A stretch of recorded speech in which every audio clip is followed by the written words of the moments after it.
Howdy everyone, thanks for tuning into this owner drive video. So we're going to go hands dirty today, shirt dirty as well, which is why I'm not wearing my owner drive t-shirt because my production budget only allows for the one. Now what we're going to do is replace the lower control arm, which is one of the suspension components on this car. So I've done the driver's side already. Let me show you the problem first. Oops. Here's the bad arm, and this is the ball joint here on the end. So you can see the rubber boot's cracked. That allows water in, can rust in there, and that affects the movement as things dry out. But the bigger issue at the moment is some wear on this, so there is some play on the ball there. So if I pull on it, I don't know if you'll be able to hear this, but that knocking noise, so that translates to a louder knocking noise when you're driving along over bumps. And if you do let that go, eventually that socket's going to get so loose that it can pop out. The wheel can collapse, and then you've got a major safety issue. So it's a known problem on this car, which is a 2008 Ford Territory, that these wear prematurely. It's a Ford design. So this car's got 90 clicks on it. It's original, but normally you can expect double that before you need to look at replacing something like this. But best to get in and do it early. Here's the good one. So ball joint pre-installed, so we don't need to muck around. We're trying to press in a new ball joint into the existing arm. 80 bucks for the pair, so it's pretty cheap. You're saving yourself a fair bit of money if you do it yourself. It is a job most people could do at home. I'd expect you to pay $500–600 at your local mechanic, so good saving. First thing guys, you'll need a few tools, but all pretty basic ones. So a couple of sockets and spanners to suit. I'll run through the sizes you'll need in a minute.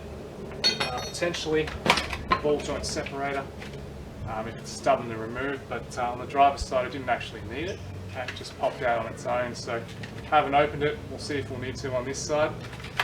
Hammer as well, just to give things a tap. That can help dislodge the ball joint again if you've got a stubborn one.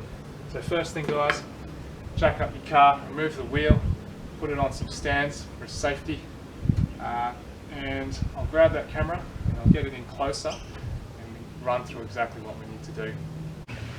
Alright guys, I'm in under the car now and hopefully you're going to be able to make this out alright. But here's our old lower control arm.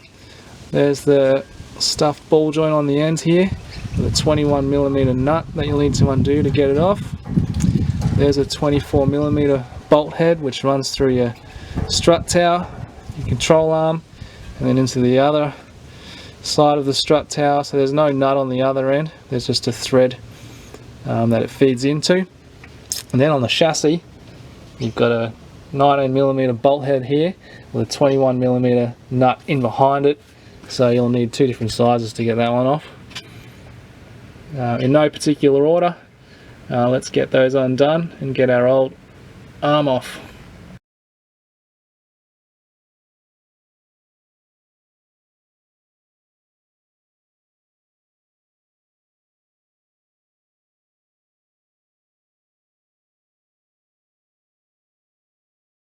Okay, we're about 10 minutes down the track guys, and our control arm is out on the ground there, as you can see.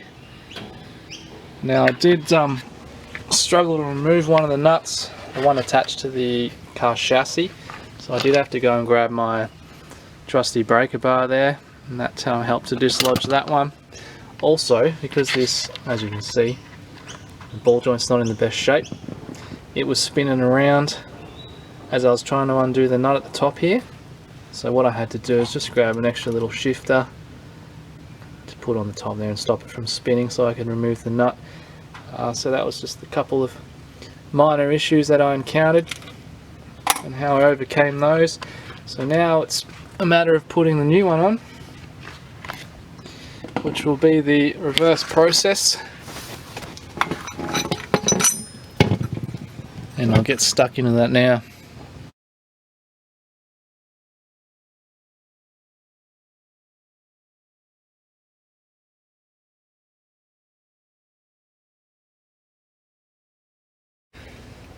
Alright, just one more point to mention. I fully tightened the nut on the ball joint, also the bolt attached to the suspension strut, but I haven't fully tightened the nut and bolt on the chassis just yet. What you need to do first is put your wheel back on, lower your car back to its natural riding height, and then tighten it right up, just to make sure the geometry is correct. So I'm going to do that right now. So the job's all done. I lowered the car to its normal riding height, tightened up that last nut, make sure everything's secure. I'll take it for a test drive as well, just to make sure there's no noises that I've missed and everything sounds good. For the Ford Territory owners out there, keep an eye on your ball joints, guys. We know it's a flaw. You've got squeaks and rattles. If you're driving along, it could be a bad ball joint. Get under your car, have a look at your rubber boots, make sure they're still in good nick as well. To other car owners, you're probably not going to need to do this for a little while longer, with higher mileage cars in particular. But when you do, this process is very similar for most cars. So what you've learnt today will be transferable, and you should be able to do it on other cars as well, following a very similar process. Guys, so I'm about to pack up. I've got another job to do. Got to oil my kids' timber play fort, so I'm going to go do that in a minute after I've cleaned up and changed my shirt. So guys, if you found this useful, please hit like and subscribe, and I will catch you next time.